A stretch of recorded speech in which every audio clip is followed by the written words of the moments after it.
X-Force 25. This is now Fatal Attractions Part 2.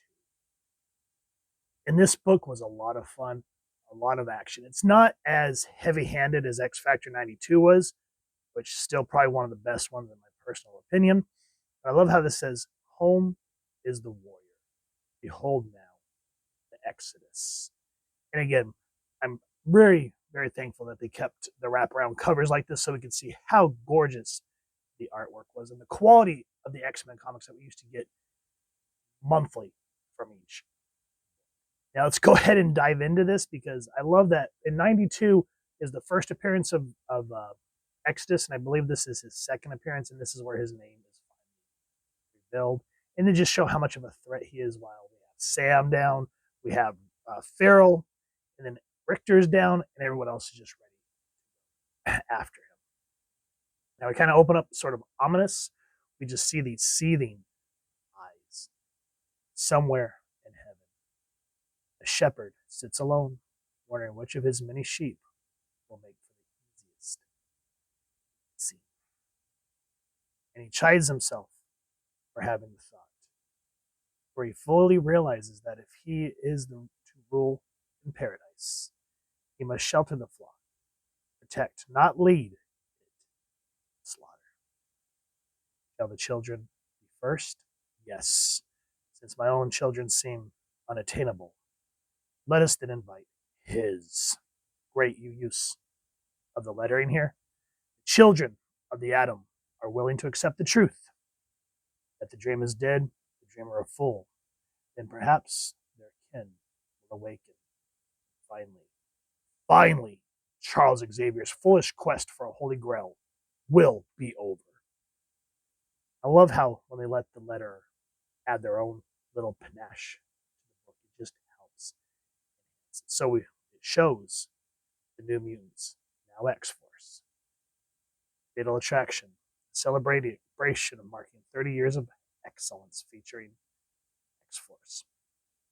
So at this point, their mountain base, the Adirondack Mountains, I believe it was, got destroyed. And so Jimmy is letting everyone stay on his reservation.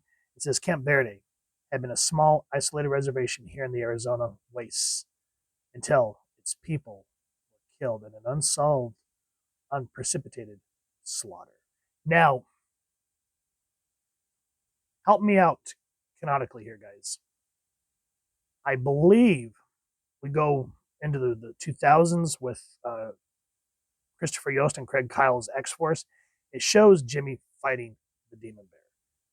So I'm putting two and two together here because I'm getting some information gap here. Does this book at any point in history, the X-Force title, state that his people were slaughtered by the Demon Bear, just how Danny's parents were? Help me with that, please, because I can't seem to draw the connection. I just remember Jimmy having to team him up with Ghost Rider to finally put the Demon Bear to rest because it was possessed by something more evil or something like that. And that was a trip. We'll eventually go over that X-Force title, but anyway. So it says here, what does it say? Hold on, I got on a tangent. Okay, but as the band returns from a tense mission in which two former friends, the mutant pyromorph Rusty Collins and the mutant girl known only as Skids, were freed from a radical anti-mutant organization called Friends of Humanity, the X-Force members emerging from the interpersonal assault carriers' cargo bay doors have to wonder, why is it that whenever they return here, it never feels as if they're coming home? What is missing from this ramshackle compound they've tried so hard to turn into a proper base of operations? Well, there's a lot of verbiage going on. It's giving you, like, again, as I've always said, your first comic that you read should always get you into it, make you want to continue read it, and then go back and read the subsequent issues as well. So I love how they kind of bring you up to speed, and then we get the silhouette that there is something foreboding. And I gotta say too, going back to Cable's first appearance in, what was it, 86? Yeah, 86, I think it is. Hold on. I think it's 86. I can see the comic on my wall, but I can't read the number. It's either 86 or 87. Anyway, I feel so sorry for Rusty and Skids because I always feel like they always get the shit end of the deal from that moment because they were imprisoned for they were getting ready to be arrested for something that they were falsely accused of. They took off with the Mutant Liberation Front to join strife. And I don't know how they ended up in the hands of the Friends of Humanity, which I'm sure we'll eventually stumble on and I'll make the connection. But then, and we've gone over this, so I'm going to go ahead and spoil this. So spoilers, if you don't want to get spoiled, pause this video, go watch the reviews, go get the comics, and come back. And X-Men 25, which is part 4. As Xavier and all them are infiltrating, I thought it was Asteroid M, but apparently we find out what it is here. Rusty and Skids have decided to stay with Magneto. And Charles, basically, rather than try to talk to him, he knocks them out. And they're like, not your style, Chuck. We don't have time for philosophical moments. So it just feels like every time from the moment Cable hit Boots in this book, those two have always just got the crap end of the stick. That's just my personal. Anyway, back to the book. Farrell's saying that there's someone has been here. And he says, and there's someone still here too. And Richard's like, you sure? Of course he's sure, Rick. And so Sam, at this point, in not Fatal Attractions, the event before this Executioner song, Cable is allegedly dead. And so Sam has kind of taken up leading X-Force. And it really shows how far he has come from being the unsure kid from Kentucky in New Mutants. And that's one thing that I really loved about this book, is it showed a lot of those characters, him, Bobby, and then, of course, Boom Boom and Richter, they were just kids during the X Factor years. It just shows how far they have come, all the tragedies that have made them what they are. And so Tim, I don't know where Tim came from, Sam breaks everybody up in the team, saying, you take this, we take that. And I just love how each compound has these funny little sayings like, welcome to Terra. And she's like, how can you tell someone's been here, Sam? I've been sketching out ideas for linking all the bunker compounds together. Someone finished off my designs for the camp, and they did a much better job than I would have. And I want to know who and why. So just the plot thickens. Warpath and Siren team up. They get immediately taken down, which Warpath, it just makes you wonder who could take him down, because he can take a lot of damage, and we will talk about that in a minute. Richter and DaCosta team up, and I laugh because this is the medical bay. Now this shows how freaking old I am. So the entrance to the medical bay door says little, yellow, different. I can't remember what the pill was. I think it was Advil. But it was like they would say, you have a headache? Here, take 2. And if you guys kind of get, there's a joke in it in Wayne's World too. And Garth taps the pills, and 2 pills fall into Wayne's hand. The picture goes black and white, and the pills are yellow. And he goes, little, yellow, different. And I'm like, oh God, that just makes me feel so old that I get that reference. Oh my God. But again, 2, especially Bobby, being able to,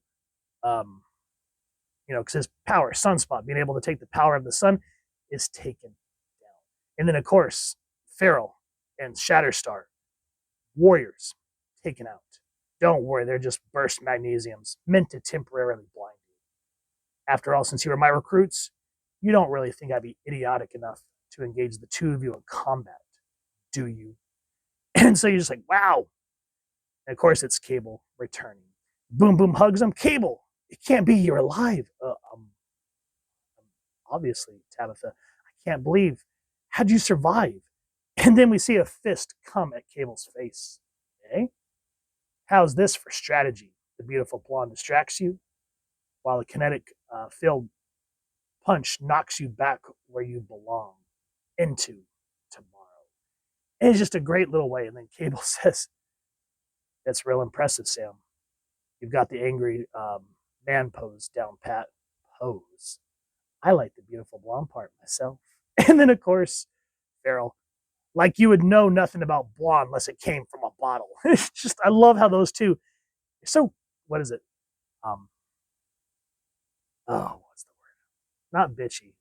It's like catty towards each other. It just adds to their persona. Now I got to go back a page. I love how they introduced Cable back, because essentially Sam smashes him into the weapons rack, and he goes, I have to seriously question your strategy, Sam. You did exactly what I wanted. I mean, blasting me, of all people, into a weapons rack, that's like putting the wolf in charge of the hen house. And we just, again, reminds old readers and shows new readers that Cable is a force to be reckoned with. Now, going back, it says brought to you by Fabian Nikizia, Greg Capullo, with I think it's Bob Wyatt, Dan Green.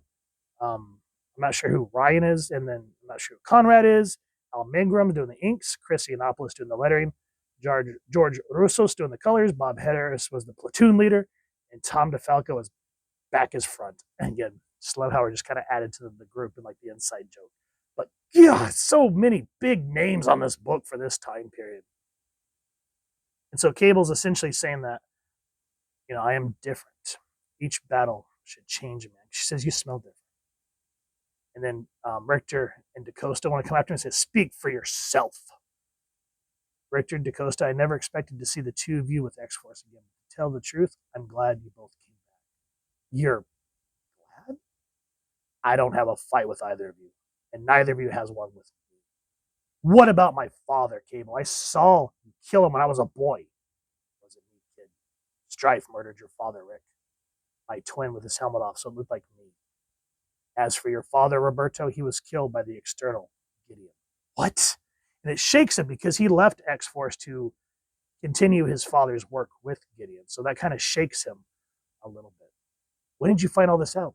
Just recently, during the time I spent missing in the time stream, between life and death, here and there, I learned a lot of things. And so it sort of brings you up to speed. And what I like is if you read, or if you've gone with us through the early X-Force and New Mutants, the latter half of the New Mutants, Cable was rough with the kids. He treated them like a drill sergeant rather than like a father figure. And Sam, he says acting is a good choice of words, Sam. You've been weighed down by the burden of leadership since I left, forced to make the kinds of decisions no one your age should have to make. Tell me you haven't felt alone and apart from everyone around you. It's the isolation of leadership. It isn't pleasant, I know. So tell me that you haven't purposely distanced yourself emotionally for fear of being hurt or hurting others. I have. I'm sorry, Sam, for everything I did to you, for everything I didn't do for you. I tried so hard to be a military leader that I forgot where I came from. I forgot that soldiers fighting together are more than programmable. They're brothers in arms, they're family. Love that. And I want to try to do right by you, son. By all of you. And it's just a great way to bring the band back together and show that things are going to kind of change, hopefully, for the better. So we get a moment about Skids and Rusty. And then this is a little wordy, but it basically kind of sums up, I think when Cable was dead, that's when we got the Cable series, I think. If I'm wrong, feel free to correct me down in the comments. But Sam's like, you want me to trust you? You need to be more truthful with me. And so he talks about his future and how Apocalypse destroyed that world. And he's come back to try to stop that from happening. And he didn't know that there was another Chaos Bringer, which is Strife. I have my suspicions as to why that is. But until I know for sure, I think I'll keep that to myself. I never had the chance to verify what I believe after we were both sucked into the time stream. I escaped. Strife didn't. Which brings us to the here and now. How's that for straight talk? I love how Sam just kind of pretty good. It's just a great moment to give you to kind of. Now, before we can breathe again, Exodus comes on the scene. And he says, I don't have a quarrel with any of you. I invite you to heaven. But Richter and Shatterstar are ready to dive into the fight. Your intentions are obvious, fellow mutants. And although it pains me to assault you, all of the misgivings of a few, I do. And Jimmy, Warpath, you still stand proud, Star. I'm impressed. We forced you to do this just because we thought about protecting ourselves? No, we thought about attacking me. And do you, children of X-Force, not pride yourself so much on turning thought into deed? Yup, we do. And the team comes in and there's a huge battle. Now he's talking about how, where is it? Hold on. I actually want to. I come for the primary chosen children of the atom only. I grant you an escape from this asylum called Earth. The harbinger of Magneto, the magnetic storm, wishes to carry you both away from here and lift you to a better place. As the sole remaining active participants from Xavier's second generation, I grant only the two of you this boon. So Bobby and Sam, what about Zen Choi Ma? What about Rain Sinclair? The former has spurred heaven. The latter has not been officially approached. It was hoped your participation would lead others joining us. And so Sam acts like he's going to do this. He goes, someone has to lead the way, Terry. It works for us. Maybe the rest of y'all will follow. You were right before about me being tired. Maybe it's time I went to a better place than this. Did better things. And just pay attention to the panel, how he's talking to Cable. And so, Shatterstar and Warpath think that Sam has betrayed them. But he does something, and Cable says, I taught the boy better than I thought I did. And so they arrive. And now, remember, as Fatal Attractions has happened, up to this point, Magneto has been presumed dead.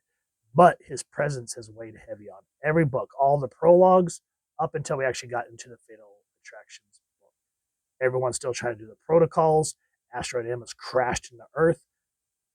It shows how a character could be so big and not be present to make you feel cold, like he's here with us. And it shows even with Pietro. I mean, he's trying to be his own person, but the shadow of his father still lingers over him like a dark, heavy friggin' cloud. So just remember that as we go into this, what he says. You're saying you killed the Professor Exodus? Because if you did, we altered its programming. So you find out that this is an asteroid M. This is, spoilers, Grey Balkan, which was supposed to be Cable's kind of refuge from the Earth and give him a place where it felt kind of like at home. Now, Sam says, why? For the same reason we do everything here on Avalon, Sam. All our actions are performed for the greater good. Usurp Bobby. No, it can't be. These two can be cured. The iron content in their blood blocked.